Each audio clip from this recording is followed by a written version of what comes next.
Selamat pagi, Shalom jemaat yang diberkati Tuhan. Kembali bersama dalam renungan pagi Jemaat Gemi Kanaan Medan Selatan.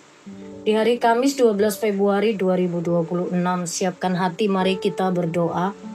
Terpuji termulialah Engkau, Allah yang telah memberkati hidup kami. Kami bersyukur untuk hari yang baru. Memulai hari ini kami kembali akan mendengarkan firman-Mu. Tuntunlah kami, di dalam nama Yesus kami berdoa. Amin. Pagi ini firman Tuhan dari kitab Keluaran pasal 6 ayat 2 sampai ayatnya yang ke-9. Jemaat Tuhan, saya hanya baca di ayat 2. Demikian firman Tuhan. Aku telah menampakkan diri kepada Abraham, Ishak dan Yakub sebagai Allah yang Maha Kuasa. Tetapi dengan nama Tuhan, aku belum menyatakan diri. Amin. Saya memberi tema firman Tuhan, deklarasi identitas. Deklarasi identitas.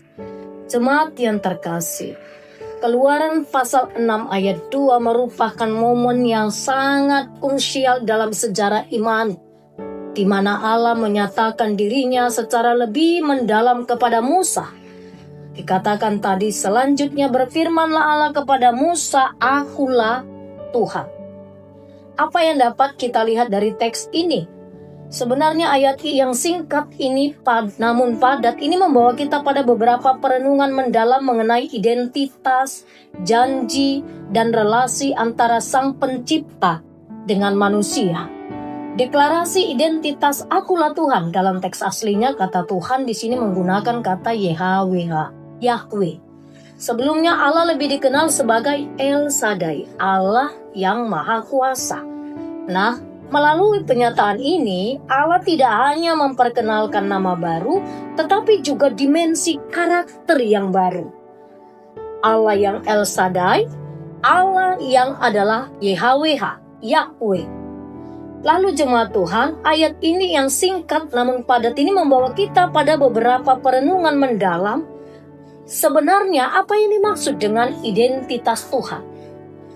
Ini menceritakan Tuhan ingin kita mengenalnya bukan sekedar sebagai kekuatan yang abstrak yang jauh, melainkan sebuah pribadi yang memiliki nama dan kehadiran yang nyata. Dan ini digenapi di dalam diri Yesus Kristus yang dalam Injil Yohanes disebut ego eimi, aku adalah. Jadi, ini sebuah kepastian di tengah keputusasaan ketika Musa bersama dengan umat Israel pada zaman itu muncul tepat setelah Musa merasa gagal. Bangsa Israel justru semakin ditindas setelah Musa menghadap Fir'aun dan Musa mulai meragukan panggilannya. Di titik terendah itulah Allah mengingatkan Musa tentang siapa yang sedang berbicara. Dapat kita membayangkan ketika janji bertemu dengan realita. Allah menjanjikan bahwa penyertaannya begitu sempurna, tetapi pada teks ini Musa ada di dalam titik merasa dirinya gagal. Bangsa Israel justru semakin ditindas. Namun jemaat Tuhan, pelajaran penting bagi kita. Seringkali Tuhan tidak memberikan solusi instan saat kita bertanya, mengapa ini terjadi? Mengapa aku harus menderita? Mengapa pergumulanku begitu berat? Mengapa aku harus sakit dan tidak kunjung sembuh? Dan seterusnya. Tidak, Tuhan ingin kita tidak berhenti pada bertanya mengapa, melainkan Dia memberikan pernyataan tentang siapa dirinya. Jadi keyakinan kita tidak berdasar pada situasi yang membaik, tapi karakter Tuhan yang tidak berubah. Jadi pengenalan kita kepada Tuhan tidak berhenti pada kondisi yang membaik atau semakin memburuk, tetapi pengenalan karakter Tuhan yang tidak berubah.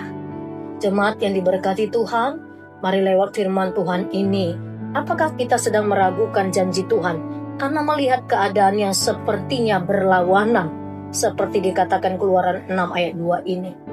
Ini kita sekarang pagi ini diundang untuk beristirahat dalam kedaulatannya. Jangan mencoba bagaimana kita untuk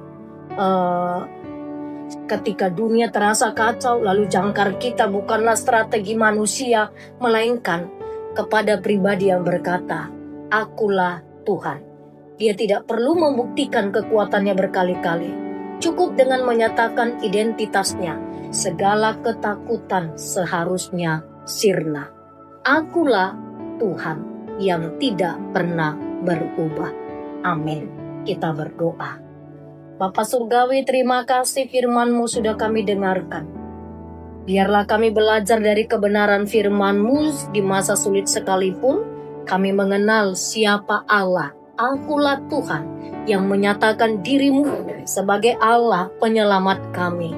Terima kasih untuk firman-Mu agar satu hari ini kami menghidupinya. Di dalam segala aktivitas kami mengandalkan Engkau. Supaya setiap yang kami pikirkan dan yang kami kerjakan, Engkaulah yang membuatnya berhasil.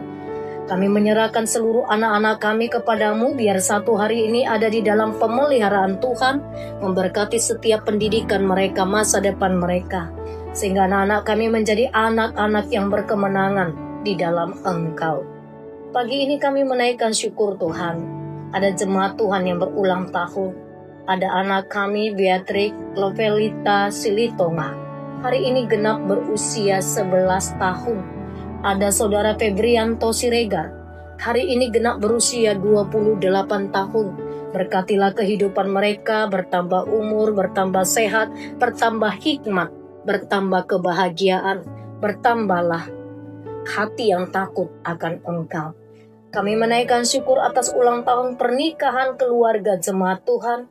Ada Bapak Ersim Bolon Inangboru Pardede, hari ini usia pernikahan mereka 32 tahun. Ada hambamu Bapak Les Speaker DR Siagian Inangboru Pardede, hari ini usia pernikahan mereka 32 tahun. Berkatilah mereka dengan kebahagiaan, bertambah usia pernikahannya, bertambahlah kehangatan cinta mereka dibangun di dalam Engkau, dan berkati seluruh anak-anak mereka. Kami menyerahkan juga jemaat-Mu yang terus dalam proses pemulihan. Ada Inang Hinsa Boru Tambunan, ada Amang Markus Siahaan, ada Amang Arifin Nababan bersama dengan istri, ada Inang Nyonya Hutapea Boru Tauruk Inang Opung Kepin, jemaat-Mu yang lain yang dalam keadaan kelemahan tubuh, dalam keadaan sakit, dalam proses pemulihan, Kau memberkati setiap proses pengobatannya, di dalam nama Tuhan Yesus.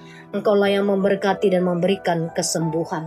Terima kasih Bapa yang baik, di dalam nama Tuhan Yesus kami berdoa. Amin.